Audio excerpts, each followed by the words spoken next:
What's up? Welcome back to the Petersen Automotive Museum YouTube channel. My name is Patrick. We have something very special today. We have some special guests here to tell us about the brand new 2024 Corvette E-Ray. So without further ado, let's get the show started.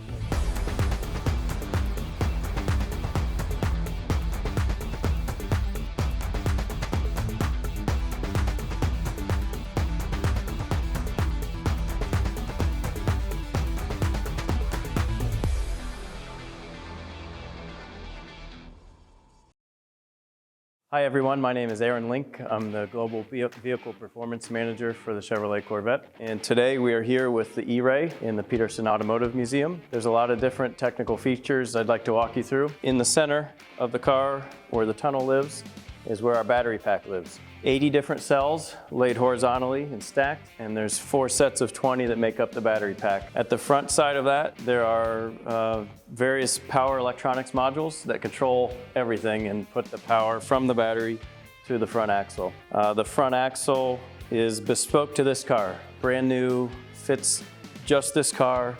It's made for this compartment. This car was designed up front with this E-Ray in mind. So many years ago when the architecture was developed, everything was accounted for. So there's no add-ons or afterthoughts here. It's all done up front. So the axle is 160 horsepower, 125 pound-feet of torque.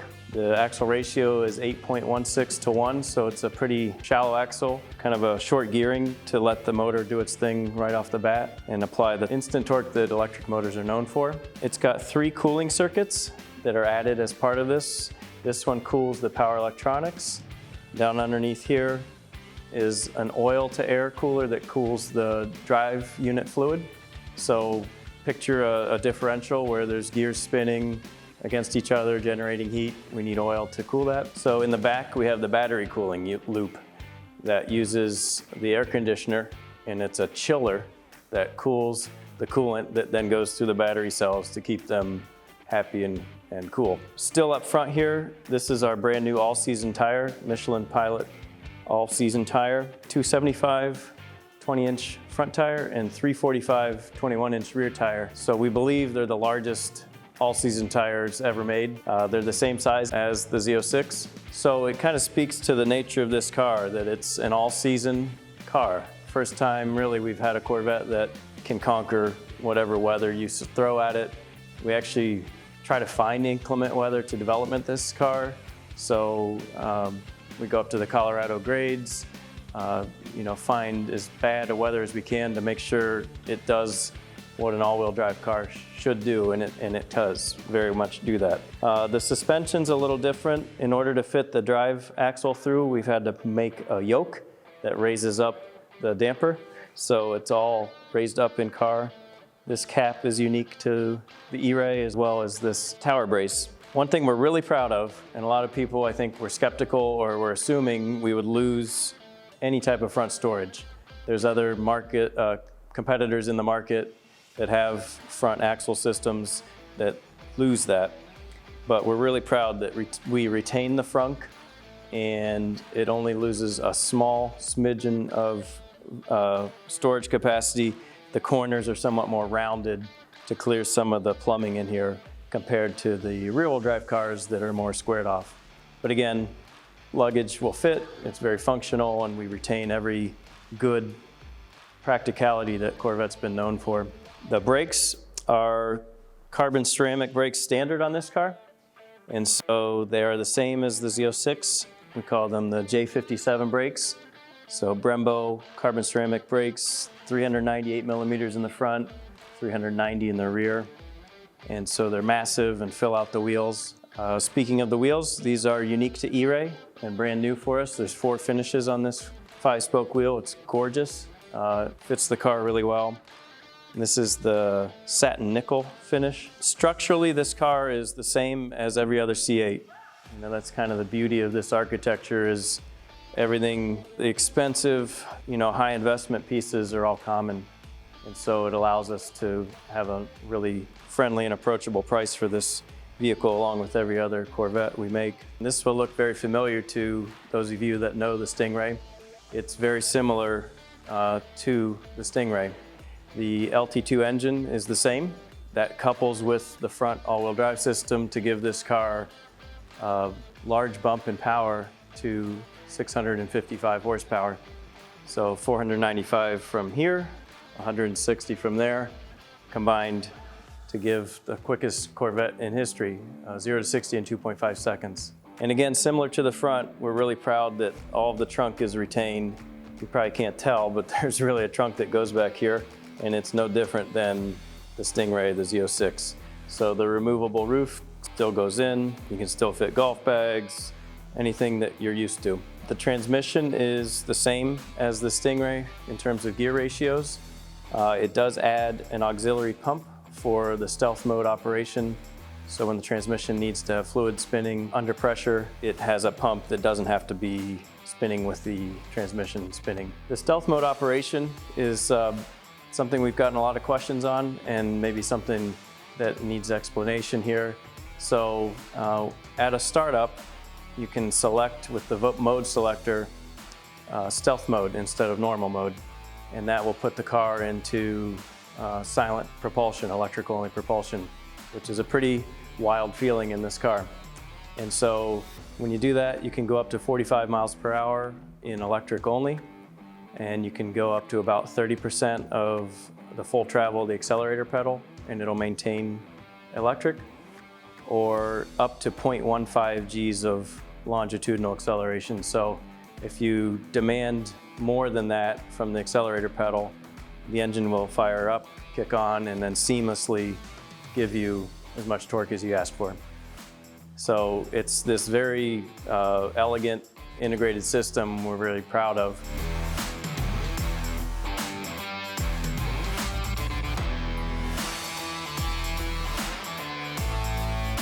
Hello, my name is Kirk Bennion. I'm the exterior design manager for Corvette. What I have here is our 2024 E-Ray. This vehicle comes standard with our premium exterior paint. You'll notice this is our Seawolf Gray, and that starting at the back here, also standard is our aero package. This is a 3-piece unit, and that it's integral to the aerodynamics we also have in the front of the car.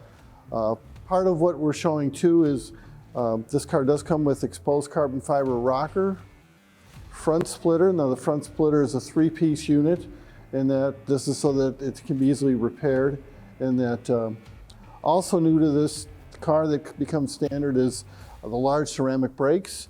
And also you notice this is our pearl nickel forged aluminum wheel. These are also standard. We'll offer 3 more colors in addition to the pearl nickel. We'll have a polished aluminum, we'll have gloss black, we'll have a carbon flash with a machined edge. So we'll have 4 finishes total for that. Part of also on the exterior, we will have different options for the back end of the car. We're going to offer larger black exhaust tips that'll be available to the customer as well. This is our EFY. What we call our EFY is our premium body color package, and this will come standard with all E-Rays, with the ability to order an EFR, what we call a black accent package, basically. It allows you to change some of those body parts to carbon flat.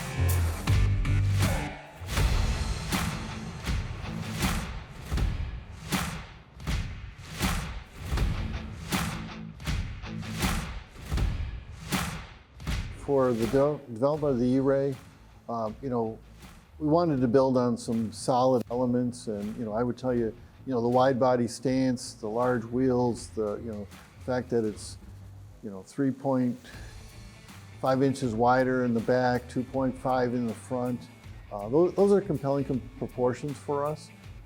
Going to 21s and 20s on the car, those were big for us too, because that does a lot for the stance and the presence of the car. And that big wide wheels are great for the performance metric, but they're also great for the aesthetic. And so that was part of our charge. And getting premium materials, forged wheels are big. Like I said, some of the special finishes like pearl nickel, things like that, that was part of our walk-up as well. And I would tell you, for interior folks, big push on the interior content. We're up to an FA6 option, or we're pretty much spreading exposed carbon fiber throughout the interior. It's available on the exterior as well. And that, we still see that as a trend that our customer is still expecting, and it continues to walk up. And I tell people we haven't scared anybody by putting too much carbon fiber on the car, and so that's been part of it. And then E-Ray, getting a good aero package. Aaron and his group, they do a really good job at developing these vehicles at speed, and that we work with them on tailoring and designing the elements so that they're integral. And of course, we want to be functional as well as aesthetically pleasing. I think from my perspective, the genesis of this, the mantra we had in our mind was the Swiss Army knife. It was something Harlan Charles coined early on, our marketing manager, product manager, to say this has to do everything. It can't do one thing brilliantly and then everything else in a mediocre way. It's got to meet all the needs of what you would imagine a customer of this car would want. So all-wheel drive capability in all 4 seasons, a GT touring kind of car where it's not extremely high-strung and kind of nervous feeling. It's smooth and effortless feeling, I think is a good way to put it. So we talked about the Z06 in comparison as a scalpel.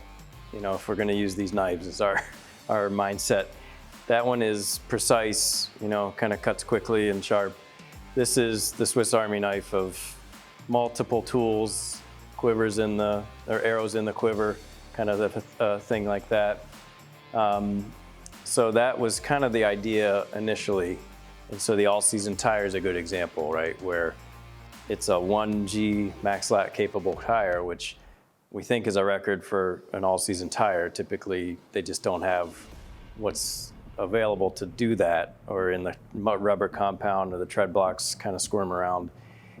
That's not the case here. It's got the chops for that, but it also has some winter capability. So people have been driving these all winter in Michigan with all-season tires in a Corvette. And that's pretty rare and unique so far. If I had to pick a Corvette that wasn't a C8, probably my next pick would be 2019 ZR1, Stage 2 aero package. I think for me, the C6 Z06 2010 era, before we had to make an exhaust change that made it a little quieter. That is kind of the high watermark for me, and what we thought of a lot with the Z06 C8, of kind of hearkening back to that special engine that still is highly revered and treasured. And just to add to that, my personal car is a 2011 Z06 Carbon, so we're both big fans of that. Well, there's always future in tech, and we're busy working every day. Of course, we can't divulge any of the details, but we are busy. Yeah, I think people always want to know, right? We're here today to talk about the E-Ray, but I think you can see how effective this architecture is at doing a broad spectrum of performance. So I think, like Kirk said, we're always tinkering and thinking, and there's a lot to be told in this story, that's still possible. We're busy, we're not sitting still. That's a good thing. From the development side, we like VIR in Virginia a lot as kind of the benchmark for us in a lot of ways of low speed turns, high speed turns, tons of elevation, complicated brake events. So we like that one a lot. The Nürburgring in Germany is obviously kind of the gold standard. It's not an easy endeavor for us to get over there, and it's an expensive one. We've had the Z06 there, we've had the E-Ray there, and Stingray there, of course. So it's part of the DNA. We showed the Z06 at Pit Race for its press release in October this past year. And that track really, in our home area, that's a good one for us. It shows well and has a lot of good elements for the car, nice facilities. And then, of course, we value safety too. So something like COTA, which we were fortunate enough to go through to in 2021, was mind-blowing, game-changing.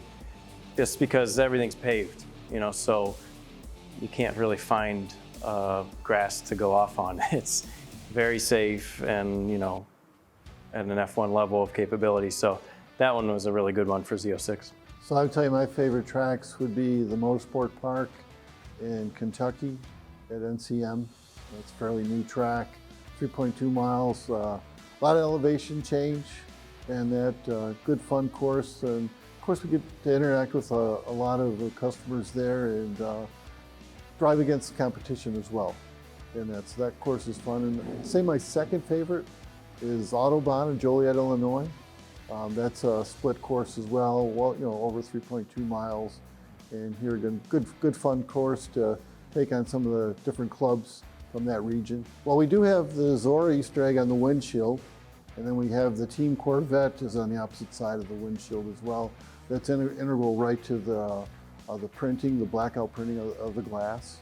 And that's so. Smaller one would be the Corvette flag fade in the backlight. We'll ask people the question, how many Corvette flags on there? And if you had to count all those little ones, it's like over 3,000. So, I think from our side, the engineering side, it's not necessarily an Easter egg, but it's a feature we really haven't talked about much, and that's shuttle mode.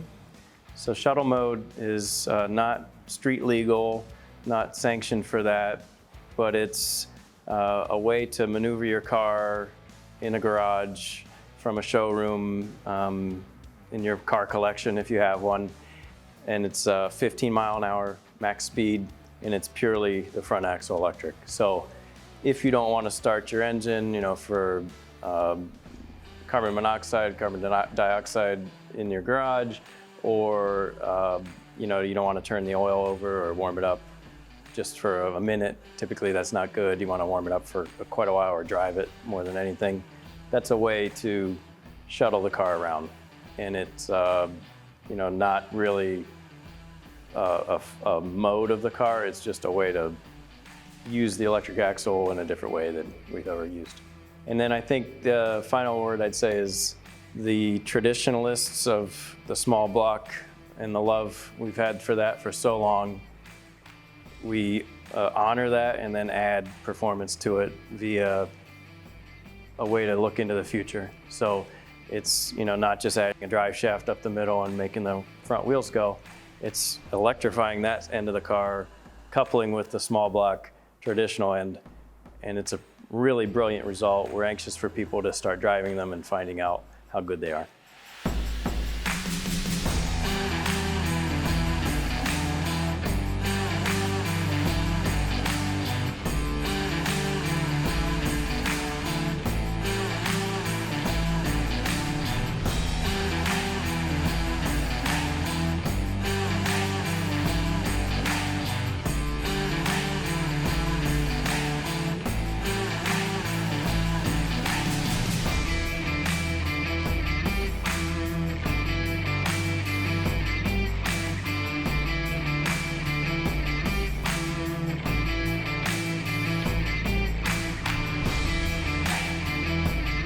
All right, that's all, everybody. Thank you so much for joining us. Thank you so much to the GM and Corvette team for being here. And yeah, leave us any questions in the comments. We'll do our best to answer. Thank you so much. Don't forget to like and subscribe while you're at it.